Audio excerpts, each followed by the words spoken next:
Find the nearest clock. What time is it where you are? Have you ever traveled to another place and experienced a time change? Maybe you know someone who lives far away and is a few hours ahead of you. How is that possible? Is it time travel? Of course not. They just live in a different time zone. To understand time zones, start by thinking about the shape of the Earth. You know our planet is a sphere that spins on an imaginary pole called its axis. Every 24 hours, the Earth makes a complete rotation. We call each full turn a day.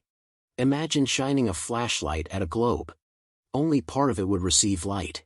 The opposite side would be dark. As Earth rotates, different parts of Earth receive sunlight or darkness, giving us day and night. As your location on Earth rotates into sunlight, you see the sun rise. When your location rotates out of sunlight, you see the sun set. Imagine if the entire Earth had a single time zone. Noon would be the middle of the day in some places, but it would be morning, evening, and the middle of the night in others. Since different parts of Earth enter and exit daylight at different times, we need different time zones. People have lived in different time zones for a long time, but it hasn't always been as organized as it is today. Just over a century ago, towns and cities set their own time. One person would make sure the official town clock read noon when the sun was highest in the sky each day. Then, they would go around town and adjust other people's clocks to make sure they matched.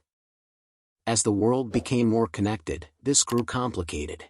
Especially as people began to travel across North America by train, and many time zones. Train stations in the United States alone had to keep up with 75 time zones across the country.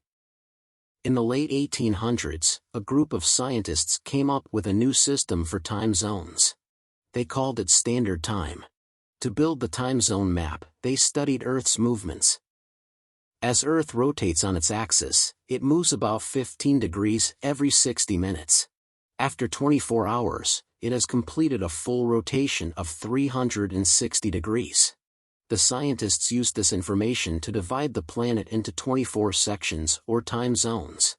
Each time zone is 15 degrees of longitude wide. Distance between the zones is greatest at the equator. It shrinks to zero at the poles because of the curvature of Earth. Since the equator is about 24,902 miles long, the distance between time zones at the equator is approximately 1,038 miles. The imaginary dividing lines begin at Greenwich, a suburb of London. The primary dividing line of longitude is called the prime meridian. Longitude is the angular distance between a point on any meridian and the prime meridian at Greenwich. The time at Greenwich is called Greenwich Mean Time, GMT. As you move west from Greenwich, every 15-degree section or time zone is an hour earlier than GMT, while each time zone to the east is an hour later. Not everyone accepted the idea of standard time right away. In fact, many countries continue to set their own times today.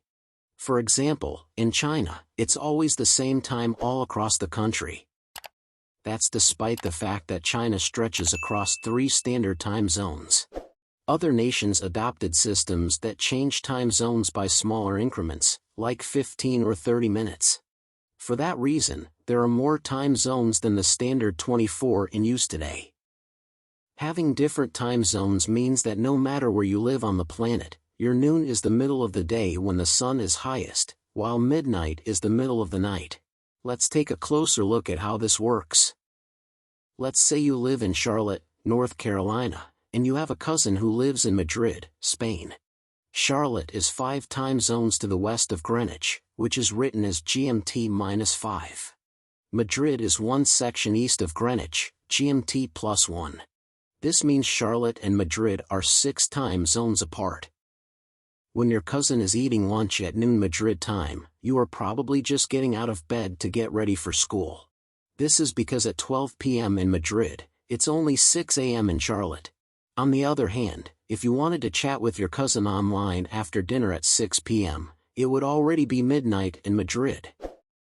Time zones are further complicated by daylight savings time, which is observed by some countries and not others.